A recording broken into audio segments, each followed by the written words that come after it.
Hello, we're going to look at the melody for the verse for Defying Gravity.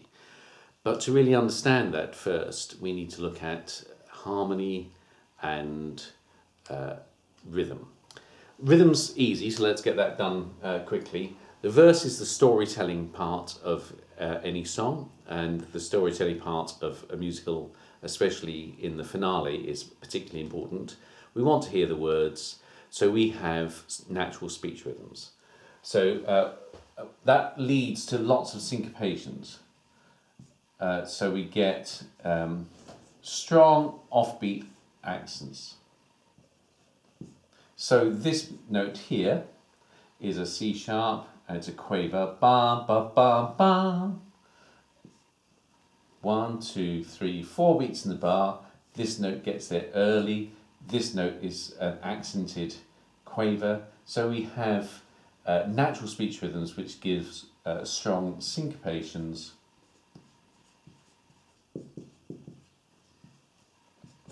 Which we can also call push rhythms.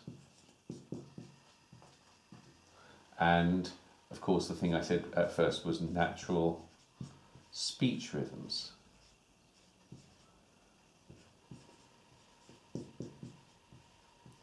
So you'll be asked to justify things when you give any points in an essay. If it's a short answer question, it might just be that you have syncopations or push rhythms or natural speech rhythms. But if it's a justifying thing in a longer question, then you would say that the importance here is to get the meaning of the words across, and that's why we have these types of rhythms. So that's the first thing to bear in mind before we even start to look at the notes. Before we look at the notes of the melody, we have to understand what Schwartz is trying to do at this point. And we still have the thing that we had at the very beginning here. We have tonal ambiguity.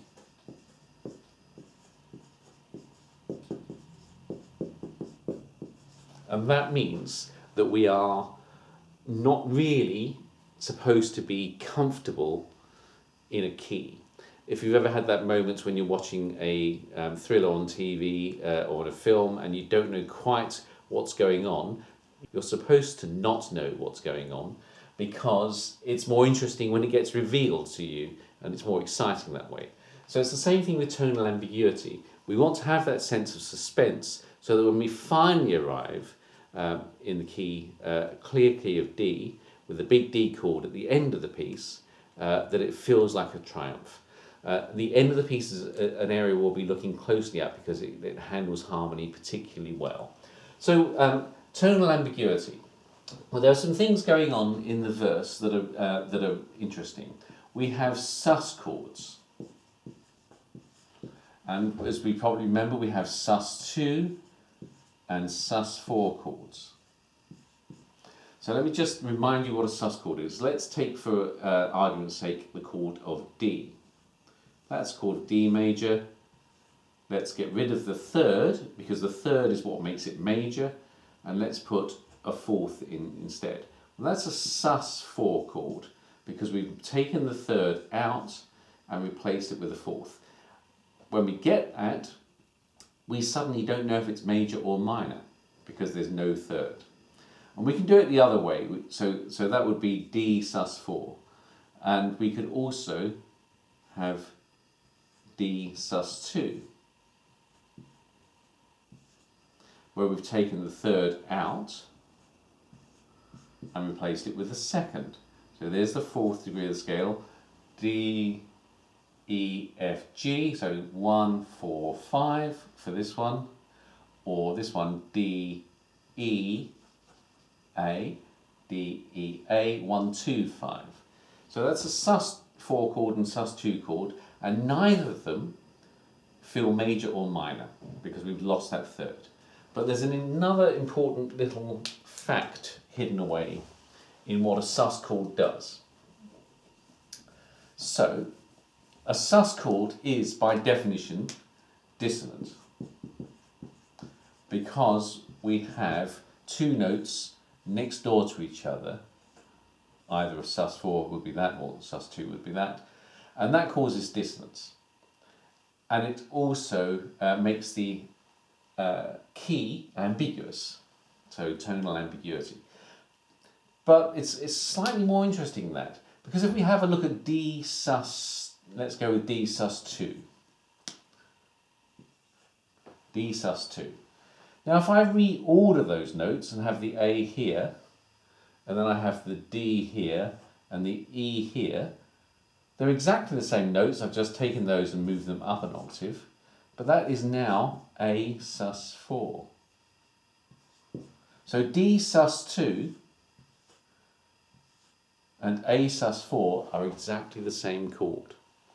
And that's why you get this feeling of openness about the about sus chords. They don't say major or minor, and they don't really even say whether it's D or whether it's some sort of A chord. And that's really important. The next harmonic thing I want you to understand before we can look at the melody in any clarity is a pedal. Now, so a pedal, we can call it a pedal note or a pedal point. These are all exactly the same meanings. Pedal point. And a pedal is a held or repeated note whilst the chords change. I'll give you some examples of that on the piano in a minute. But this is another thing that makes the piece sound static. And why do we want it to sound static? So they can burst out into the chorus, okay? Or burst out into something else. So we get these, the tonal ambiguity, and we get the sus2, sus4 chords, we get a feeling of building, the dissonance builds, and the pedal also creates dissonance. Pedals are, by definition, dissonant, just like sus2 and sus4 chords are dissonant. So, how can we know we've got a pedal going on here? Well, we keep seeing Ds popping up, and I will show you that on the piano. So, for example, let's say this was the left hand of my piano part, and this was the right hand, and I might have some chords that change.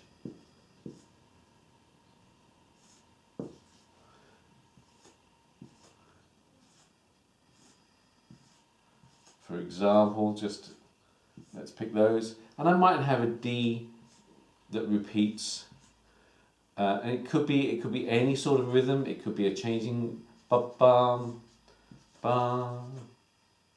It could be a changing rhythm. Doesn't have to be anything particular, and a D that repeats, and it could be in different octaves as well. So that D keeps going. Now sometimes there's a D in my chord, and sometimes there's not a D in my chord. So a pedal has to be a repeating or held note whilst the chords change above it. And we can only really say we've got there when we have at least one chord that doesn't have our D in it. So a pedal point, again, is a repeating or held note whilst the chords change. In this case, the chords are above the pedal, but it could be the other way around, and we call that an inverted pedal point too. Okay, so why is all of that important? Well, I'll play it for you on the piano, but let's have a look at it. Do you remember this? I'll write it down the octave. Do you remember this figure?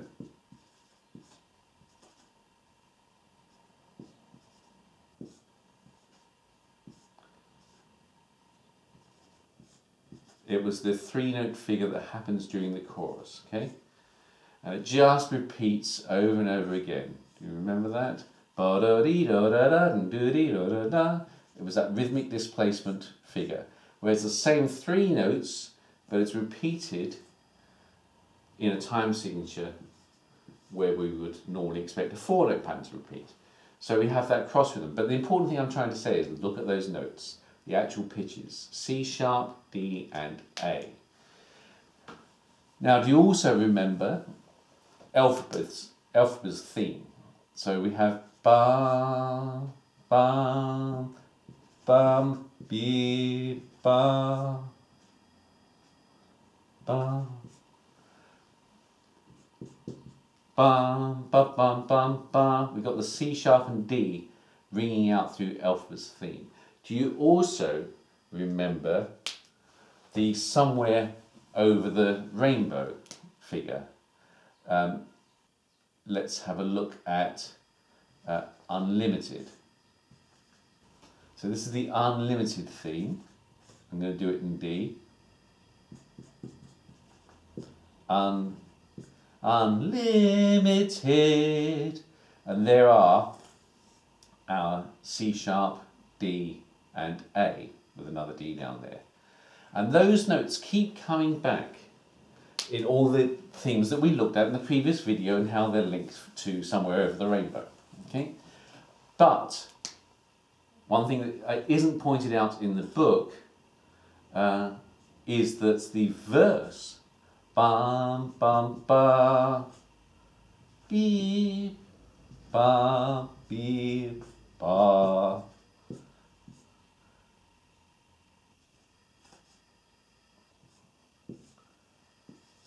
is exactly the same notes. So the notes of the verse are the same D's, C sharps and A's, D's, C sharps and A's, as the 3-note figure that we get that is based on the Somewhere Over the Rainbow figure. So it's incredible how this song, with all its complexity, keeps coming back to the same little motifs, and the motivic development, thematic development is really clever in this song. So, when we're looking at this tune, you'll see that the first phrase is only those notes. And that also leads to one other thing that you should remember, that we have this huge leap between this low A and that high D. Ba-da-ba-be-ba-ba-ba, ba-da-ba-be-ba-ba, ba-da-ba-ba-ba-dee-ba. That leap of an 11th is there because he's trying to use very few notes but still creates a melody out of it. Now, if we've got very few notes, we either end up with something that's very static, like Elphaba's theme, bum, ba-da-bum-ba, or we try moving it around, and that causes a really dramatic leap of an 11th. So now we're going to hear those things played on the piano. So first of all, what is a pedal? Well, a pedal is a held or repeating note while the chords change above it. Now, this is a D, so I'm going with a pedal D at the moment. If I play chords with Ds in them,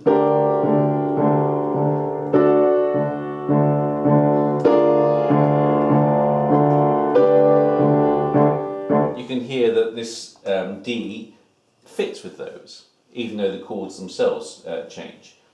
But the beauty of a pedal is that it can allow some things that sound really ugly and dissonant to sound expected because you've built up that preparation through the other chords that aren't dissonant. So if I was to play this chord here,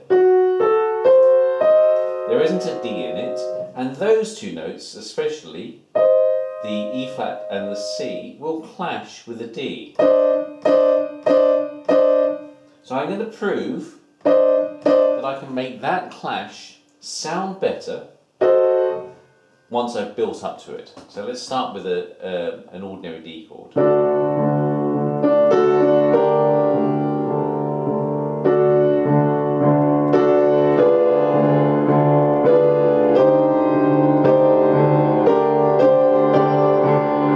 And there it is.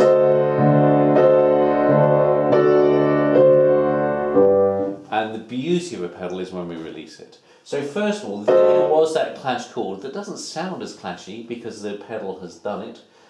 Its job of saying it's okay, it's a bit more tense, it's a lot more tense, and then you can release the tension. And you can do exactly the same thing up high as an inverted pedal.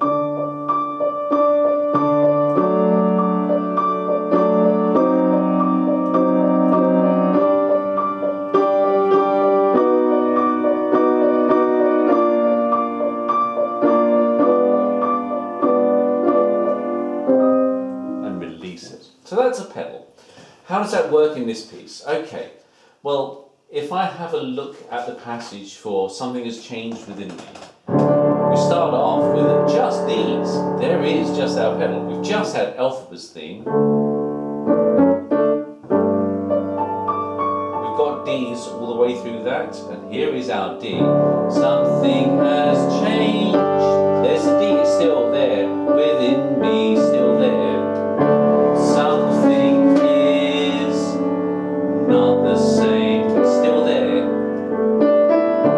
So I'm through with playing by, still there.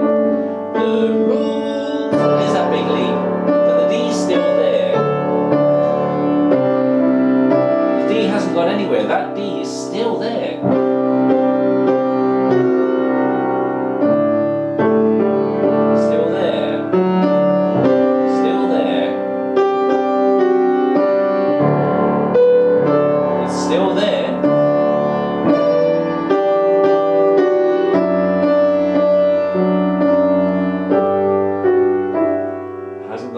We still have a D in every single bar.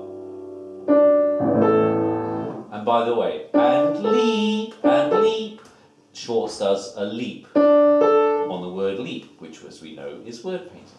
So the pedal runs through the entire passage of the verse. Okay, so we also looked at sus2 chords and sus4 chords. This whole passage, Something Has Changed. We start off with, well, now, what sort of chord is that? You could say it's D sus4, but it's over a G, so really it's G sus2. That's an interesting thing. D sus4, the same notes in a different order, G sus2. So we start off with a bare D. There's our G sus2.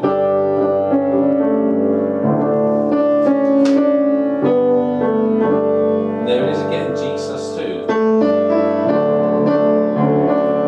Still G sus2. Now we have a C sus2. There's our C sus2. D sus4.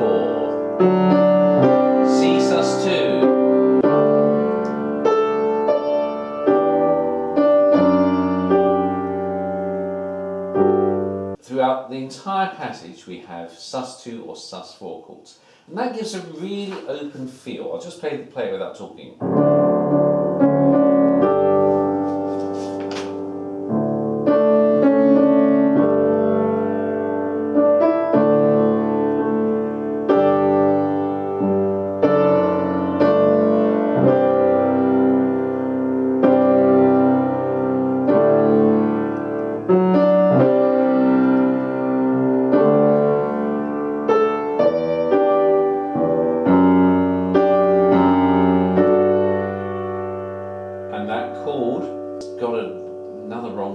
So the whole passage is dissonant but open. Why? Because we're about to burst out of the openness into the chorus. So now we have to look at the actual notes of the melody. Something has changed within me. Exactly the same notes as that. Different order.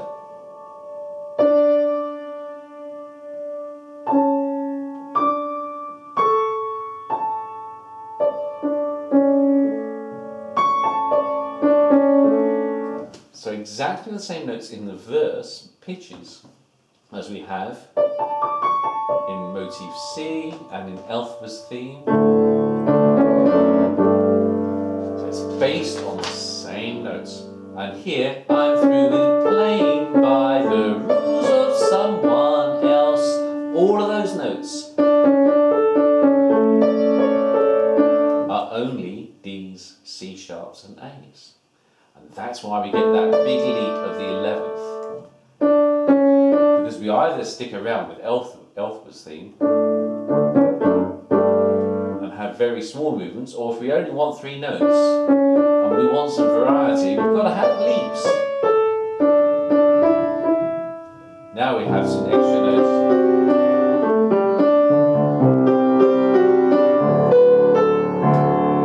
Now listen to the rising bass line. The melody goes down. It's time to trust my instincts, close my eyes. The melody is a descending figure, the bass line's a rising figure.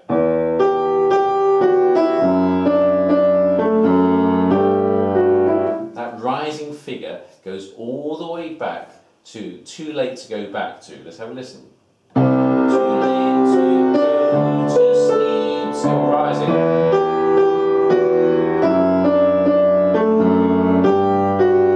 And guess where it rises to? So there's so many clever things in here. The melody uses natural speech rhythms, it's syncopated, it's got push rhythms. You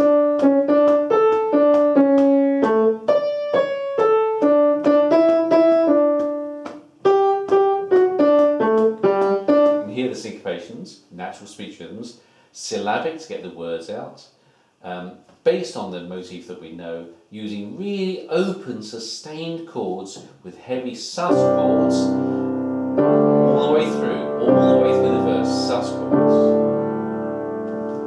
And in the bit before that, we had the pedal D. The pedal D runs from the start of the verse.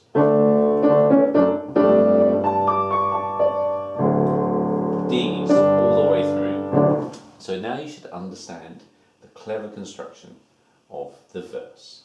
Next we'll look at the chorus.